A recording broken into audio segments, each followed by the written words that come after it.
تراکتور هم همین امر رو تکرار میکنن.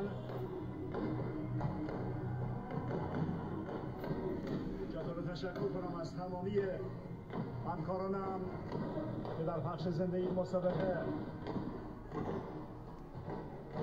همراهی کردن، اصحاب رسانه، یگان ویژه مسئولین برگزاری مسابقات، خدا قوت و خسته نباشید. برگزاری لیگ 24 نقش داشتن. امیدواریم که لیگ 25 پویاتر و بهتر از لیگ 24 برگزار بشه.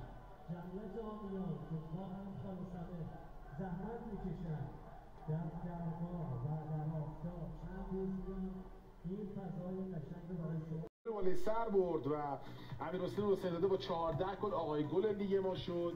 بهترین پاس رو مهدی ترابی شد با 9 تا پاس گل. علی بیرامه با 16 تا کلینشیت بهترین دروازه‌بان و عملکرد خوب رو از خودش به جای گذاشت و گفتیم که واقعا تراکتور جنسش جور بود، تیم بسیار خوبی بود. همه مربی‌ها درباره عملکرد خوب تیم تراکتور صحبت کردن، همه کارشناسا این تیم رو تحسین کردن و تونست عنوان قهرمانی لیگ رو از آن خودش کنه. بهترین خط حمله لیگ رو داشت.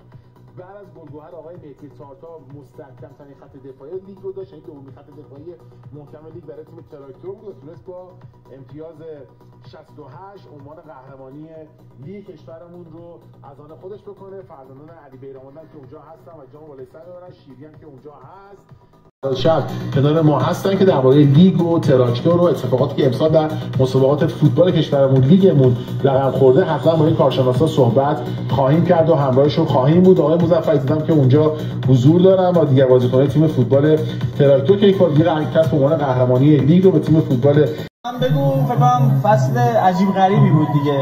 اول یه سلام عرض می‌کنم خدمت شما بینندگان عزیز. خسته نباشید به هوادارامون. فصل خیلی سختی بود برامون، خیلی تلاش کردیم، خیلی زحمت کشیدیم. یه تیم همدلی داشتیم. به نظر یکی از سخت‌ترین فصل فوتبالی من بود. خدا رو شکر می‌کنم که تونستیم آخر فصل یه خیلی خوب به هوادارامون بدیم. خسته نباشید تیم عزیزم برادر امور فواسی که هم خیلی فصل خوبی رو داشتیم. امیدوارم که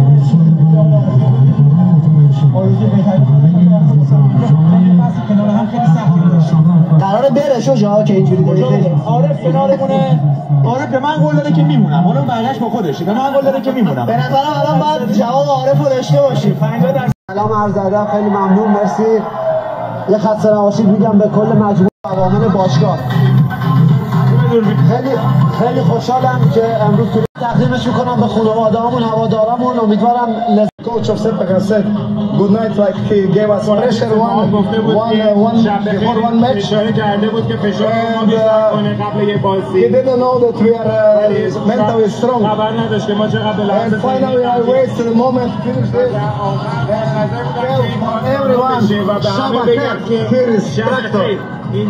شب بخیر بیاریز تراکتور. دیگه شب بخیر تراکتور. We did it. موفق شدیم این کارو با موفقیت انجام بدیم. Let's go celebrate in the best way. به بهترین شکل جشن بگیریم. Thank you. ادامه داد. خب محمد نادری، محمد نادری، مهدی حسینی، پویا پورعلی. خیلی خوشحالم که تونستیم امسال قهرمان بشیم و بازی آخرم بردیم و یه سمتیاز شیرین رو تقدیم هوادارمون کردیم. به نظرم تیم بی‌نظیری داشتیم. از اول فصل فوق‌العاده شروع کردیم، همین روند رو ادامه دادیم و نیم فصل دوم می‌بینیم ما خیلی وقته که تقریبا نه باخت داشتیم و پشت فصل خیلی خوبی داشتیم. خدا رو شکر. خان اومد. شما گرم. متشکرم. با مهدی هم صحبت زیادی دارم.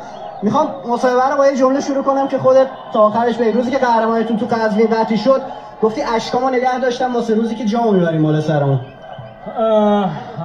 واقعا من تبریک میگم به مردم عزیز تبریز و هوادارهای پرشور تراکتور. لیاقتشون بود.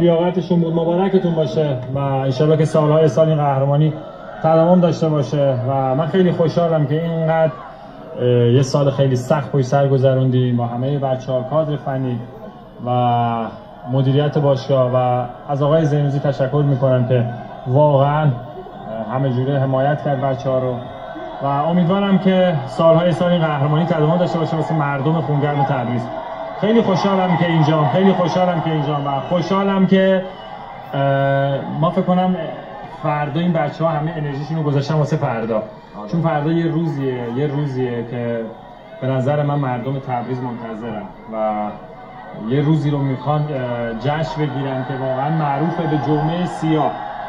و فقط یه چیزی که من به شما بگم، متاسفانه من تو این جمعه سیاه حضور داشتم. راست میگه، اجازه اونور بود، تو نقش تهران بود. سال هستم. بعد از 10 سال من تو روز جمعه سیاه، ولی فردا یه جمعه خیلی سفید میخوایم برگزار کنیم با مردمان عزیز تبریز و خیلی خیلی خوشحالم. امیدوارم که فردا ببینیمتون.